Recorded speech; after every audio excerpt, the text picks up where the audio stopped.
বন্দ্যোপাধ্যায়। আজকে একটি ঐতিহাসিক দিন। খড়দাহের এই জনার্দন ক্লাবে এসেছি। রবীন্দ্রনাথ ঠাকুরের জন্মজয়ন্তী উপলক্ষে 4 মে থেকে 9 মে রবীন্দ্র জয়ন্তী উৎসব।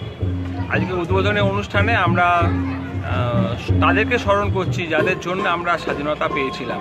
এই স্বাধীনতা সংগ্রামীদের পরিবারের সদস্যদের আমরা এই মঞ্চে নেব।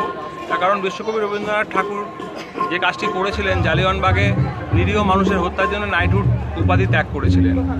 আর তো স্বাধীনতা না পেলে আমরা তো স্বাধীনভাবে গান বাজনা কিছু করতে পারতাম না।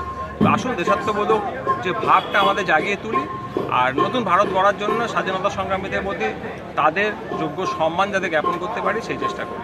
এই কারণেই আজকে এখানে আসা। আমি জনার্দন ক্লাব কর্তৃপক্ষকে আন্তরিক কৃতজ্ঞতা জানাই এবং তার সঙ্গে কৃতজ্ঞতা জানাই যারা আমাকে সাহায্য করছেন এই অনুষ্ঠানটি সাফল্যমণ্ডিত করতে। ঠিক আছে।